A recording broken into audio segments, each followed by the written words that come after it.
March 5th, 2013 is the day when something changed forever.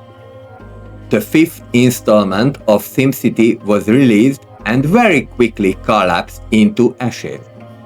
Despite years of popularity, players were disappointed. Instead of building vast living cities, they were confined to tiny maps. At the same time, the digital ecosystem simply wasn't ready for mandatory online gameplay. The infrastructure, the servers, and the expectation just weren't there yet. Because of this, the failure of SimCity 2013 was almost inevitable. And with it, something else was lost as well. The dominant position that city building and economic simulation games had had throughout the 1990s and early 2000s.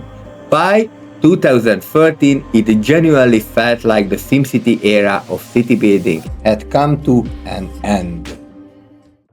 Then came March 10, 2015, the day the present and future of city building truly began. City Skylines was developed by Colossal Orders and published by Paradox Interactive. I will admit it honestly, at first I wasn't convinced.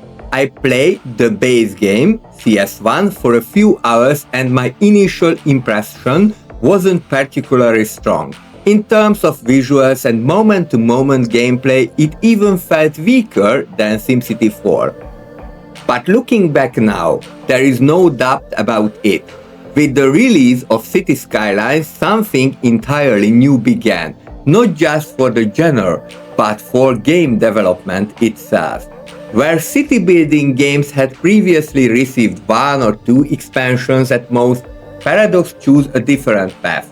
Over the last 10 or now almost 11 years, radio stations included no fewer than 78 pieces of additional content have been released for the game. Step by step, it was expanded with trams, amusement parks, massive industrial complexes, countless buildings, and entirely new gameplay systems. And yes, the sequel has since arrived. City Skylines 2 has been with us for over 2 years now, but even today City Skylines 1, officially known simply as City Skylines, still offers dozens, even hundreds of meaningful hours. In this video, I have collected 10 reasons why the game is still worth revisiting a decade after its release.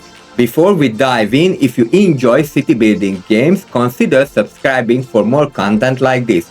Now, let's look back at City Skylines, a game that has reached 47 million players worldwide.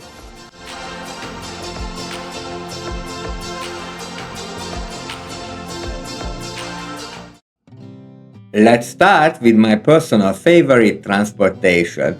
I think most of you who enjoy city buildings also have a soft spot for public transportation systems, and City Skylines truly excels here.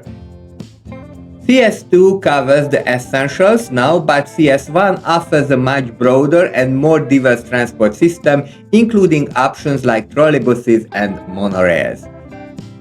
Most of these were introduced with the Mass Transit DLC released in May 2017, which is still considered one of the most popular DLC for CS1 today. And then there are the transport hubs or intermodal stations where multiple transportation system connects seamlessly. Even better, many of these hubs were added for free at the end of 2022 and the beginning of 2023. If there is one area where the last 10 years have only improved the experience, it's gameplay depth. The massive number of DLCs added entirely new systems to the game. Today, we can build complex industrial chains, operate amusement parks, and manage massive hotel districts. These mechanics certainly make the interface more complex. But if you ever feel lost, I have also made a detailed tutorial on my Hungarian channel, complete with English subtitles. Check the link in the top right corner. And these systems aren't just visually impressive, they are financially meaningful as well. With the free match DLC, a successful football match can generate hundreds of thousands in revenue. And with the paid Financial Districts mini DLC, you can even trade on the stock market. If you invest wisely in oil or crypto, earning millions in a short time is absolutely possible. For me, the Parklife DLC marked a turning point in City Skylines history. This was the moment when aesthetic city building clearly took priority alongside functionality.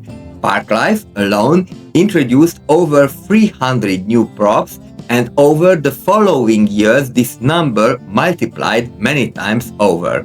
Today, you can decorate your city with fences, rocks, vegetation, flower beds, street furniture, lights, and countless other elements. Importantly, these props are fully optimized, unlike in City Skylines 2, where even something as simple as placing fences can sometimes feel frustrating. With mods like Propline Tool and Move It, you can position everything with near-perfect precision. We have already mentioned Match Day, which allows you to host football matches, but these events aren't just profitable, they are also incredibly atmospheric. Crowds heading to the stadium brings the city to life and boosts public transport and ticket revenue. Beyond stadiums, the game also offers massive world wonders that permanently attract tourists. Build a space elevator or Lord Chirpwick's castle, and suddenly your transit network has a whole new purpose. This is one area where City Skylines 1 still does better than the sequel. Amusement parks from Parklife, universities from Campus, and monumental airports from the Airports DLC don't just add variety, they demand conscious city planning. These districts are enormous, forcing you to carefully consider where and how you build them. On top of that, oil and ore industries have real resource limits. Each DLC-based district meaningfully extends the game's lifespan. There is always something new to design and optimize.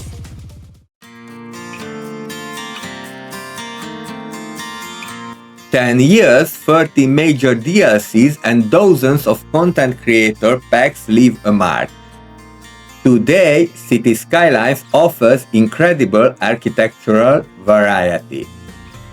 There are well over 500 unique buildings, hundreds of service buildings, and thousands of growable zoned structures, likely well beyond 4,000 or 5,000 in total. For city builders, this is an endless source of inspiration. Transport options aren't just diverse, the vehicles themselves are too.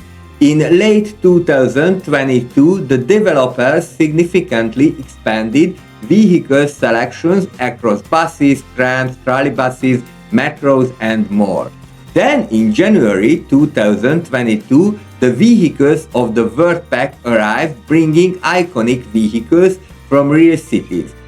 You can now run London Underground trains or New York subway cars in your own city.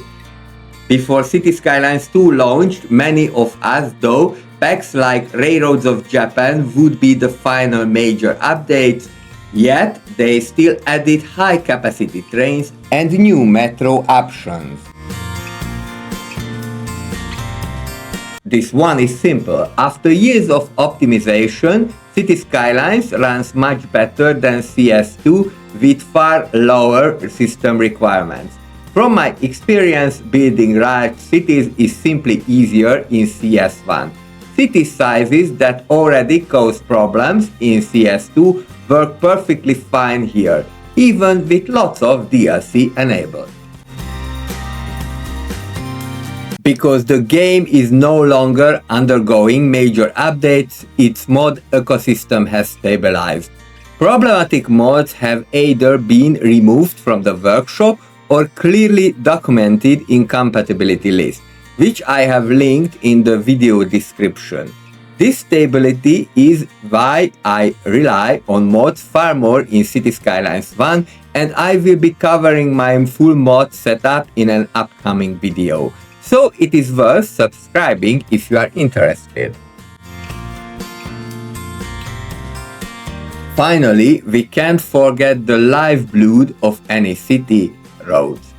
City Skylines offers dozens of road types for buses, trams and trolleybuses alone. While CS2 is improving rapidly, CS1 still offers a far wider variety of roads and pedestrian streets. And then there are workshop roads, including insanely wide 12-lane highways you can integrate directly into your city.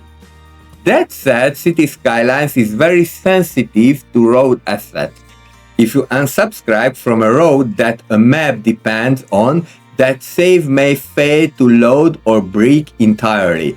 This is something to keep in mind when managing assets in both CS1 and CS2.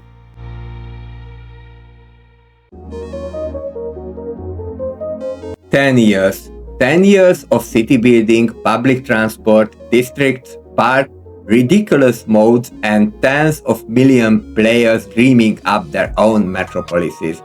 City Skylines didn't just survive the end of SimCity, it defined a new era. And even on its 10th birthday, it continues to inspire, entertain, and yes, occasionally frustrate us. But maybe that's exactly why it is so special. If you have ever experienced the joy of finally clearing a traffic jam or realized your city desperately needs a new neighborhood, then you know this game lives in the heart of majors, and it will stay there for a long time.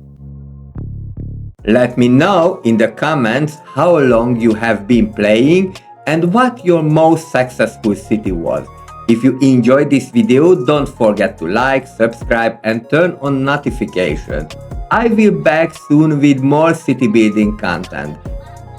And here you can see a visual compilation of the most iconic cities built over the past 10 years.